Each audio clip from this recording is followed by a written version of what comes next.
On the 30th of April, 1945, around evening 3:30 p.m., deep inside his Führer bunker in Berlin, Adolf Hitler ended his life, reportedly shooting himself while simultaneously biting down on a cyanide capsule. His physician, Dr. Ludwig Stumpfegger, and bunker aides testified to the act, and at Hitler's command, his remains were carried into the Reich Chancellery Garden and set ablaze. Days later, advancing Soviet forces announced they had recovered fragments of his skull and jawbone, yet refused to share them with the West, immediately fueling suspicion. Joseph Stalin privately suggested to Allied leaders that Hitler might have slipped away to Spain or Argentina, while Marshal Zhukov publicly declared that no body had been found. British and American papers soon splashed headlines hinting at doubles and escape plots, and by 1948, a former German officer described a dramatic getaway aboard submarines bound for Patagonia. During the 1950 and 1960, the CIA logged reports of Hitler sightings across South America, from remote villages in the Andes to cities in Colombia, many bolstered by photographs and local testimonies of a man eerily resembling the Führer. The conspiracy only intensified in 2009, when DNA tests on a skull fragment long kept by Moscow and attributed to Hitler proved it belonged to a woman under 40, contradicting Soviet claims. Yet in 2017, French forensic experts definitively matched Hitler's jawbone to his dental records, confirming cyanide traces, heavy tobacco staining, and even his vegetarian diet. Still, Stalin's deliberate disinformation, decades of Cold War secrecy, and conflicting forensic revelations have left a lingering aura of mystery, ensuring that the world continues to wonder whether Hitler truly died in Berlin or vanished into exile's shadows. Fuel was the lifeblood of the Second World War, and nowhere was this more critical than in Nazi Germany, where every tank, plane, and truck depended on it. The Allies sought to choke Germany's oil supply, bombing refineries and transport lines, yet the Reich endured until the final months. Their secret lay in coal. By 1944, Germany operated 25 synthetic fuel plants, converting abundant coal reserves into liquid fuel through hydrogenation and Fischer-Tropsch processes. At their peak, these plants yielded nearly 125,000 barrels of synthetic fuel per day, powering the Luftwaffe's jet engines, producing lower-grade aviation gasoline, and supplying diesel for the Wehrmacht. Even under relentless Allied air raids on plants, coal mines, and railway links, production remained astonishingly high. When the war ended in May 1945, the Allies quickly seized this technology. By 1950, an experimental plant in Louisiana was producing 7,000 barrels per day using German methods, though it shut down in 1955. The reason was simple. The massive oil discoveries in the Middle East rendered coal to fuel production economically obsolete. Yet during the war itself, synthetic fuel was not merely a supplement, it was the backbone of German mobility. The Caucasus oil fields provided additional resources, but long before German armies marched east, most of their fuel, especially for the Luftwaffe, was born not from oil wells but from coal furnaces. This industrial ingenuity, forged under blockade, kept Hitler's war machine alive far longer than expected, proving that in modern warfare, energy is as decisive as armies. As Nazi Germany crumbled in April to May 1945, vast fortunes looted from occupied Europe seemed to vanish, giving rise to the legend of Hitler's missing gold. Historians estimate up to $2.5 billion in bullion, gems, and priceless art was stolen, much of it seized from Jewish victims and concealed by retreating SS officers as Allied forces advanced. Rumors spread of treasure-laden trains sealed in Poland's Owl Mountains within the colossal Riesa tunnel network, built by slave labor, while others claimed crates of bullion sank into Austria's Lake Toplitz. Divers later uncovered not gold but counterfeit British banknotes, evidence of Operation Bernhard, the Nazi scheme to destabilize Britain's economy. In April 1946, United States troops uncovered Nazi reserves hidden in the Merkers salt mine, yet billions stayed untraced. Stalin accused the West of secretly seizing the hoard, while whispers suggested caches were moved through Vatican rat lines or smuggled on U-boats to Argentina. Decades later, in August 2015, Polish explorers using ground-penetrating radar near Wałbrzych announced the discovery of a 300-foot armored ghost train. Headlines hailed it as the solution. but months of drilling revealed only empty tunnels. Critics argue the treasure was quietly funneled into Swiss banks before the Reich's fall, citing Zurich records, while others insist it remained sealed in lakes, bunkers, or mountains. With forged notes, stolen art, and hidden Nazi caches still surfacing into the 21st century, the fate of Hitler's lost fortune lingers as one of history's most compelling mysteries, a treasure hunt where fact and legend remain inseparable. One of the most mysterious alleged Nazi projects was Die Glocke, the bell, said to have been developed in secret SS facilities in Lower Silesia, Poland, between 1943 and 1945, under the command of SS General Hans Kammler, who oversaw Hitler's Wunderwaffe, wonder weapons. The device, shaped like a massive bell and forged from an unusually hard metal, housed two counter-rotating drums filled with a dense liquid code named Serum 525, rumored to be a mercury-like substance, or even the legendary red mercury. Some accounts claimed a concave mirror fixed at its top allowed operators to glimpse images from the past, though anyone standing near the machine reportedly died from lethal radiation-like effects. Test reports, according to post-war sources, described horrific results. Within a 700-foot radius, plants liquefied into a pulp, animal tissue crystallized, and blood gelled. Out of 7 scientists allegedly tied to the project, 5 died during experiments, leaving the test bunker heavily damaged. By late 1945, as Soviet forces closed in on Silesia, Kammler ordered the destruction of records and the dispersal or possible evacuation of the device itself, ensuring it never fell into Allied hands. No physical evidence of Die Glocke has ever surfaced, and most historians dismiss it as post-war myth, a tale amplified by 1950s science fiction and Cold War paranoia. Still, the blend of vague testimony, missing archives, and the mysterious disappearance of Kammler himself keeps Die Glocke alive in conspiracy lore as one of the most enduring lost secrets of the Third Reich.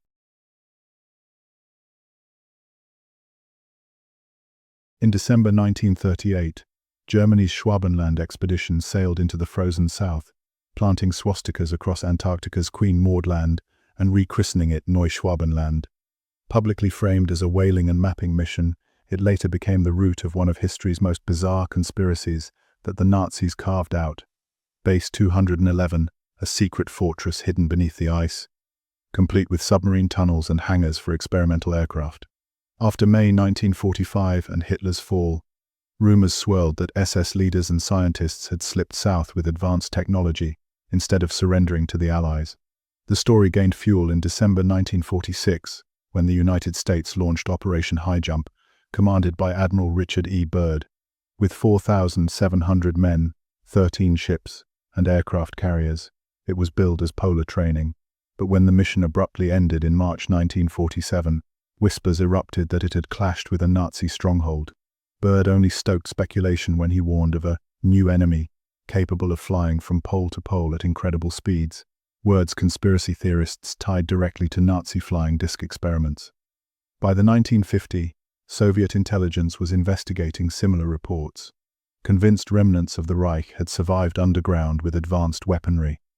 As the Cold War deepened, pulp novels, tabloid articles, and Hollywood thrillers transformed these whispers into enduring legend. Mainstream historians dismiss it as fantasy. No physical trace of Base 211 has ever been found, but the tale refuses to fade, especially after recent Pentagon UAP disclosures echoing Byrd's 1947 remarks. Antarctica lingers as a frozen frontier where Nazi ambition, UFO mysteries, and modern secrecy still collide. When American forces advanced into Thuringia in early April 1945, they stumbled upon the Jonas Valley, Jonastal, and liberated Buchenwald concentration camp, the first such camp they encountered. Hidden in the valley's slopes were 25 unfinished tunnels, abandoned months before United States troops arrived. None were operational, and no workers remained, yet their sheer scale immediately raised suspicions. With Germany's surrender weeks later, control of the valley shifted to the Soviets, who declared it a restricted military training zone later adopted by East Germany, and after reunification, by the modern Bundeswehr. What fueled the mystery was Washington's decision to classify its own reports, documents that remained sealed well into the 21st century. Speculation filled the vacuum. Some claimed the tunnels were part of the Reich's secret atomic program, perhaps to develop a bomb or even house prototypes of fission and fusion reactors. Others pointed to Ohrdruf's strategic rail connections and believed the caverns were meant as vaults for plundered Nazi treasure. A darker theory suggested the tunnels were tied to advanced missile projects, weapons designed to cross the Atlantic and strike the United States. Most sensational of all were the legends that Jonastal concealed the so-called Nazi UFO program, said to be inspired by alien technology and requiring isolation deep beneath the valley. Yet official reports remain blunt. The tunnels were never finished, no experiments were confirmed, and no weapons were found.